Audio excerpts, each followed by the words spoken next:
Hello friends, welcome back to my YouTube channel. तो आज हम जा रहे हैं शिरडी। दादर से पकड़ लिए मैंने बस 9:30 बजे की, और ये बस हमें सुबह 6 बजे शिरडी पहुंचा देगा। जी हाँ, हम शिरडी पहुंच गए हैं। यहाँ का वातावरण काफ़ी ठंडा है। हमने खाया है मिसल पाव और चाय। मैं आपको हर एक चीज़ों का प्राइस बताते रहूँगी ताकि आपको एक आइडिया आए कि आप शिरडी आते हो तो कितना एक कॉस्ट बैठता है। तो उस हिसाब से हमने दादर से बस पकड़ा था।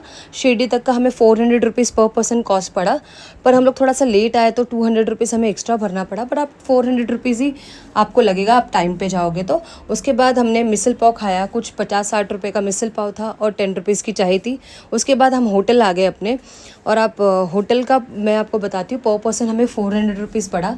सिर्फ सुबह से लेकर रात तक का हमें सामान रखना था, और रात को हमें जाना था बाहर। मतलब हमारा प्लान था कि हम नासिक निकल जाएंगे, बट अब देखते हैं कि कैसा प्लान शेड्यूल होता है, हमें भी पता नहीं है। और उसके बाद मैं आपको रूम का टूर करा देती हूँ। ये है हमारा छोटा सा रूम, और ये है बेड पे हम 3 जन सोने वाले हैं, मैं, मम्मी और मेरी सिस्टर, और मेरा भाई नीचे एक मैट्रेस पे सो जाएगा। उसके बाद आप बाथरूम देख सकते हो। यहाँ का बाथरूम काफ़ी क्लीन है और अच्छा है, और यहाँ पे सुबह 9:30 बजे तक ही गर्म पानी आता है, आपको उसके पहले नहा लेना है। उसके बाद अगर आप अकेले आते हो तो यहाँ पे सिर्फ नहाने के लिए 100 रुपीज़ लेगा, और आपको नहाने धोने के लिए, थोड़ा रेस्ट करने के लिए 100 रुपीज़ में आपको मिल जाएगा। मतलब एक घंटे के लिए या हाफ एन आवर के लिए। उसके बाद आप नहा धो के शिरडी निकल सकते हो। 1 डे पिकनिक की बात कर रही हूँ मैं। तो हम लोग यहाँ पे नहा धो के हम शिरडी निकल गए। वैसे हमारा होटल ना शिरडी के वॉकेबल डिस्टेंस पे था मंदिर से, तो भी हमने साड़ी वाड़ी पहना था तो हमने ऑटो ले लिया। ऑटो वाला बोल रहा था 20 रुपीज़ पर पर्सन, जबकि इतना लंबा होटल था ही नहीं। तो मैंने बोला नहीं भैया 10 रुपीज़।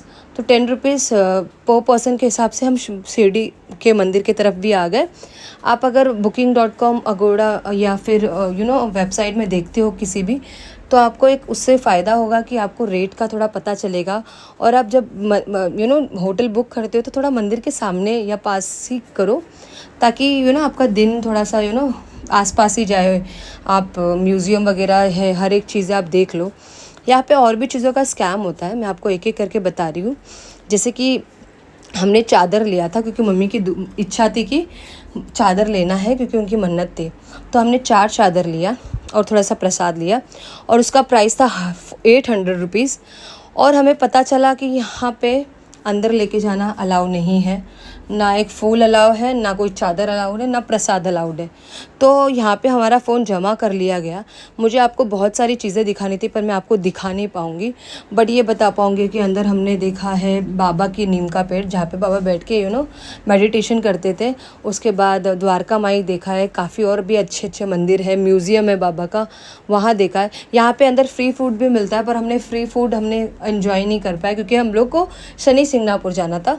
तो हमने शिरडी से लेकर शनि सिंगनापुर तक एक टमटम ले लिया, जो कि हमें पिकअप भी शिरडी से करेगा और ड्रॉप भी शिरडी पे करेगा। 200 रुपीज़ पर पर्सन था, तो आप कैलकुलेट कर दो उस हिसाब से। तो हमने यहाँ पे भी स्कैम्स काफ़ी होते हैं, मैं आपको एक एक करके बताती हूँ। हमने एक थाली लिया, वो थाली आप देख सकते हो मेरे हाथ में है, जिसमें नारियल भगवान की हलिया, हार, तेल सब कुछ था। पर पर्सन 100 रुपीज़ था ये। पर ये मैंने इसीलिए लिया कि मैंने उनको पूछ के लिया कि ये शनि महाराज के सामने हम ले जा सकते हैं ना। तो उन्होंने बोला हाँ। अगर वो मना करते तो मैं नहीं लेती, क्योंकि शिरडी में जो हुआ 800 रुपये का हम लोगों को बहुत ही बुरा लगा। आप शिरडी जाते हो तो आप कुछ मत लेना, एक गुलाब तक मत लेना, बस अपने श्रद्धा अपने दिल से चले जाना। बाबा वैसे ही खुश हो जाएंगे आपसे, क्योंकि एक्स्ट्रा बजट बढ़ा के क्या ही मिलेगा आपको। तो मैंने अपना बजट कम करना था तो मेरा बढ़ गया बजट, पर ठीक है, बाबा के लिए हुआ।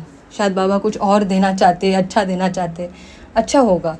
तो उसके बाद हम ये शनि सिंगनापुर हम आए, और ये मंदिर इतना बड़ा है, इतना बड़ा है, हम चलते ही जा रहे, इतना बड़ा स्पेस है कि मतलब ख़त्म ही नहीं हो रहा है। और इतना सुंदर मंदिर है कि मतलब हम लोग एक एक मोमेंट इन्जॉय करते हुए जा रहे हैं।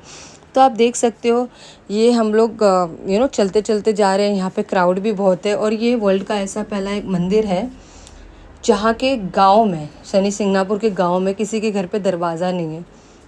ये लोग बिना दरवाजे के रहते हैं, उनको चोरी का डर नहीं होता, किसी चीज़ का डर नहीं होता, क्योंकि शनि बाबा का यहाँ पे आशीर्वाद है।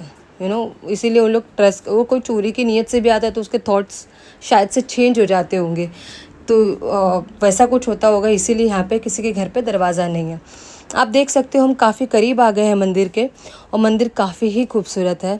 मुझे तो ऐसे लग रहा था कि यहीं पे एक दिन स्टे कर लूँ, बट ठीक है, हमें फिर से वापस शिरडी भी जाना है, इसीलिए क्योंकि हमारा सामान वगैरह वहीं पे है। तो ये कुछ 2 घंटे, हमें 2.5 घंटे लगे शनि सिंगनापुर से शिरडी आने, शिरडी से शनि सिंगनापुर जाने के लिए एटलीस्ट 5 आवर्स लगते हैं। 1-2 घंटा आप दर्शन का पकड़ लो, तो मतलब वनडे पिकनिक में आप ये सब कवर कर सकते हो ईजीली। तो अब मैं आपको बोल रही थी ना स्कैम, तो यहाँ पे अगर आपको वो लोग बोलते हैं अगर आपको ऑयल लेना है आप ले लो, शनि भगवान नाराज़ हो जाएंगे, ऐसा कुछ नहीं होता है। आपकी आपकी मर्ज़ी और आपकी श्रद्धा पे है। अगर आपका बजट नहीं रहेगा तो क्या भगवान आपसे खुश नहीं रहेंगे? सब बोलने की बात है। उसके बाद ये तेल अभिषेक होता है, इसका 500 रुपीज़ चार्ज है। इसके लिए एक अलग सी लाइन जाती है, और हम लोग एक कॉमन लाइन में थे। कॉमन लाइन में इसीलिए थे क्योंकि मतलब वहाँ पे लड़कियों को शायद से अलाउ अभी करते, पर पहले ऐसे अलाउ नहीं करते थे भगवान के पास जाना। तो डैडी ने हमें पहले ही अलर्ट कर दिया था कि मतलब ज़्यादा क्लोज मत जाना, दूर से दर्शन करके सीधा निकल जाना, क्योंकि पीछे भी देखते हैं तो वो शुभ नहीं माना जाता, अच्छा नहीं माना जाता है। तो हम स्ट्रेटली दर्शन करके निकल गए। बुरी बला बुरी नज़र बुरे किसी ने आपके ऊपर कुछ किया रहता है, वो सब निकल जाता है यहाँ आके। आप शनि जी की माया रहती है, आपकी पैसे की बरसात हो जाएगी, ऐसा कुछ मानते हैं। फिर से शनि महाराज का दर्शन करके 2.5 घंटा स्पेंड करके फिर हम शिरडी आ गए, और शिरडी आने के बाद हमने खंडोबा जी का मंदिर देखा, और मैं बहुत खुश हो गई क्योंकि मैं शिरडी के साईं बाबा के पिक्चरों में ये देखती थी खंडोबा का मंदिर। ये साईं बाबा के मंदिर के सामने है। उसके बाद यहाँ का पानी पूरी मुझे टेस्ट करने का काफ़ी मन किया। यहाँ पे पानी पूरी कुछ ऐसे सर्व करते, आपकी जो सिटी में कैसे सर्व करते मुझे आप कमेंट करके बता सकते हो। तो ये काफ़ी टेस्टी लग रहा है। उसके बाद हम अपने होटल आ गए। वैसे हम लोग होटल से थोड़ा रेडी होके अब जाएंगे मेरा केक काटने, क्योंकि कल मेरा बर्थडे है। पर आपको एक चीज़ बोलना है, यहाँ की फैंसी रेस्टोरेंट में मत जाना। यहाँ पे कुछ सस्ता खाना मिलता है जो 120-130 का, आप वही ले लेना, क्योंकि फैंसी रेस्टोरेंट में आप खाना खाने जाते हो पूरा कोकोनट ऑयल में बना होता है, और कोकोनट के काफ़ी वो पार्टिकल्स भी होते हैं, तो मज़ा नहीं आता है खाने को। इसीलिए मुझे तो एकदम वियर्ड फील हो रहा था चाइनीज़ के साथ कोकोनट, एकदम वियर्ड। उसके बाद मैंने ये खाया, ठीक ठाक लगा मुझे। फिर केक काटने की बारी थी, तो और मुझे ये रियलाइज़ हो गया कि आज हम नहीं जाने वाले, तो मुझे होटल में एक्स्ट्रा 700 रुपीज़ भरना पड़ा, क्योंकि सुबह तक हमें रुकना है। उसके बाद सुबह हम नासिक निकलेंगे। नासिक में फिर हमको त्र्यंबकेश्वर या फिर पंचवटी जाना है, इसीलिए वो भी व्लॉग आएगा कल परसों, ये व्लॉग आप देख लीजिए। उसके बाद हम वो भी कवर करेंगे दूसरे दिन। और यहाँ पे हमने केक वेक काटा और काफ़ी इन्जॉय किया। यहाँ का मुझे थोड़ा सा लड़कों का क्राउड अच्छा नहीं लगा, उनसे मेरा काफ़ी झगड़ा हो गया क्योंकि वो लोग कमेंट कर रहे थे, इसीलिए। तो stay tune, bye, take care.